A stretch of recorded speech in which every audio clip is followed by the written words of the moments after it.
Hey guys, welcome back to Swing and a Drive. The Jays are in the driver's seat in their series against the Yankees. It's been a minute, but we are back. We are excited. The Blue Jays are on the brink of an Fired ALCS. up. Let's get it. Let's get into the discussion, Logan, about what we've been seeing in the first two games of the Jays Yankees What series. we've been seeing run scoring from the Jays that we have not seen all season long. Well, Like, not all season. wow, I Well, mean, this is they're not putting historic. up double digit runs 2 games in a row. Like we had a historic run here. Yeah, Most runs scored in first 2 games in a playoff series, Major League history. yeah, Like yeah. pretty crazy stuff. Vladdy is absolutely locked in. I don't know what he did in the 5 days off, but oh my goodness. Like home run in game one, grand slam in game two, made that unbelievable play in the first game too at first Yeah, base to double yeah. him up. Like Vladdy's locked in. Varsho He's goes 4 for 5 in the second game, two just doubles, two homers. Like in Blue Jays playoff history, before Saturday, there had been 3 players with 2 homer games: Bautista, Jansen, Teoscar. Now there's 5 people. Varsho and Kirk both go with 2 homer games. yeah. George Springer tied for 5th all time now with Jeter on postseason home runs. At 20. Trey Yesavage, 11 strikeouts, most strikeouts by a Blue Jays pitcher in a playoff game. That was, yeah. He's 22 years old, folks. He had 14 innings in Major League Baseball before yesterday. Yeah. That was These awesome guys to are see. feeling it. These guys are just unreal right now. This baseball is like it's unbelievable. I can't believe what I'm seeing. Okay. By the numbers, the Blue Jays are leading the entire league in the playoffs so far on average at 392, on base percentage at 420, on slugging at 797, and because we're winning OBP and slugging individually, we are also OPS at 1217. The next closest competitor is Milwaukee at A 912. team OPS of 1217. A team One, OPS of 1217. not two. That's Team OPS. like a team OPS of that is insane. Now, players, we have 4 of the top 10 OPS by OPS in Dalton Varsho is number one at 2.653, 2.653 OPS. 700 What's up, is Marsh? decent. Just 700 just is four decent. extra base hits and 5 at bats. What's up? You know what's up? Second in the league is Vladdy at 1933. Like, and then we have Kirk down at 7 at 1300, and we have Ernie Clement with his mystery blooper physics defying home run to get him a 1232 OPS in the playoffs. I mean, there's a lot going right for the Jays right now. Like, there's a lot going right for the Jays. But Yes. we also saw maybe some signs of what could go And our wrong. bullpen still And stinks. is it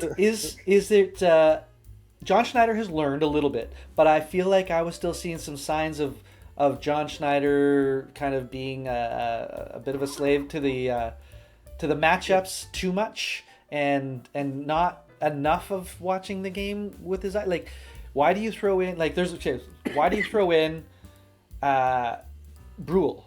It's 12-2 at the time. I get it, or it's 12-0 at the time. I get it, but you're in the sixth inning. You have a chance to just step on their throat and put them out of their misery, and you go to your worst performing reliever. I mean, why do you do that? so obviously the choice to go to Brule is because they had 6 lefties in the lineup, and the expectation is he's going to get some outs, right? That is the expectation. Yeah. Like he's going to get some, and he's never going to be used in high leverage. This is as low leverage as it gets in the playoffs, right? Like Sure. 12-0 lead in the fifth. Yeah. Sixth, I guess, is what it was. So like I don't really blame him for picking Brule. I just thought he should have let Yesavage finish the inning. Like, I get that you don't want Yesavage to, like, the reason, right? Like, as we've discussed already, but the reason that you do this with Yesavage is so that they don't see him a third time. Yeah. That's totally the only reason he was pulled that early. Yeah. And I accept that. That's a good. I mean, you got a kick-ass lead. Like, it's a perfectly good reason. It's a smart move in the moment, even though he's throwing a no-hitter in the playoffs, and I'm like, come on. So my argument then, actually, if you're talking about like the no-hitter situation, my argument maybe is double meaning, because what I'm thinking about is like they're trying to manage workloads through the postseason if it becomes a long series and maybe beyond, right? So I get that, but in a regular season, you have a day off for a reliever, and they're allowed to then pitch 2 days in a row. That's the way it's gone. So the Blue Jays play 2 games in a row at home, have a day off. 2 more games on the road, have a day off. 1 more game. So you can use whatever relievers you want in a game, and they will be ready to pitch the next day and then the next games after that, after the break. So my argument would be, maybe you support Yesavage instead of throwing like a position player in there in a 12-0 game, because it's the playoffs. Step on their neck. Right? You don't need to throw. Maybe you don't need to throw Varland in right away or Dominguez in right away. But like, granted, there was some pitchers like Nance has had a good year, and he got hit around. Yeah. Lauer had a good year. He got hit around. So well, and the switching through guys was also a little bit about like in low leverage situations, getting them a playoff, like some experience. Braden Fisher was a case of that. Yeah, exactly. Lauer, the same thing, even though it didn't really go that well for him. Like, Little pitched the day before, I guess, in the same sort of situation. I get why he did it. I just hated it after they scored a bunch of runs right away.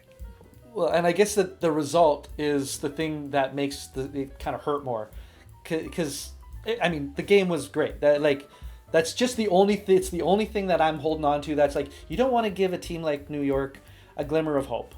I want them to be utterly confused every time they come to the batter's box, like they looked against Yesavage. I want them to feel like they're lost. I want them to feel like they're slumping and they can't, and they just can't figure out how to get out of it. That's how you want your opponent to feel. You don't want your opponent to feel like, hey, okay, we're coming out of it. We put some runs up, like anything positive to take home and build off of. And I think the Jays gave them that a little bit by doing what we did.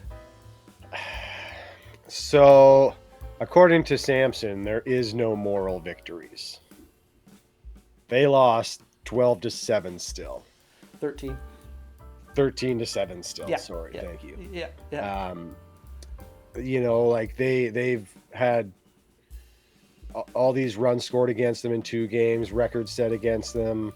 They let a rookie just like no hit them for 5 1/3. There is no moral victories from that. Like, you still lost a playoff game. You used guys that you would have rather saved probably. So there's both sides to that, right? Like, maybe some of those guys are going like, okay, yeah, we got this. But like, I'm watching lots of the socials on our side and on theirs. I love watching the Yankees fans crying about it. It's like the Schadenfreude is just like the highest high you could ever have. Yeah. And so I'm watching John Boy, and they're like, we're never going to see those guys again. Justin Brule is not going to make another appearance against the Yankees. He's just not. They're not going to use him unless they're up by 12 again. Right. Right. And if that's the case, they're up by 12 again. So like, do whatever you want. Like, yeah. Yeah. No, fair enough. Like, they're not going to see Nance again probably now. Like, he kind of got used up unless it goes to a game 5. Like, I don't see those guys getting used again. So yeah, I mean, and that's fair for sure. The players understand that. Like, and the Yankees are not a team to roll over on. Like, we can't just go down to New York tomorrow and think that they're gonna just like roll over. No, and so that game 3, like the other angle on this is if the Jays don't take care of business with Bieber on the hill, it gets a little harder in Game 4. Yeah. Especially against a good offensive team. If they've figured out their bats again, it gets a little bit tougher to get through a Game 4. And then now do you have to come back with all the pressure on you in Game 5? So I think, it's one of those things where, like I said, you just don't want to give them anything. I was actually one thing I was really proud of Jays fans for. I heard a couple of Yankees sucks cheers kind of start and then just kind of peter out. And I don't want to give the Yankees any juice. I was happy Jays fans kept the cheering kind of like a positive, just rooting for the team and having a party at the ballpark. It kept the atmosphere there like really good. And I think that what you'll see in New York is going to be a much different kind of thing. And I just like that the Jays fans did a little different. If the Jays come out with an early lead, like if the Jays score some runs in the top of the first in New York, the Boo Birds will be out. They will be booing that team like crazy. It's going to be awesome. Yeah. Yeah. I guess let's leave it there and see if it is awesome on Tuesday night. Bieber versus Rodon, Tuesday night. We will see what happens, and let's hope the Jays just take care of business. Go Jays. Okay. See you on the next one, guys.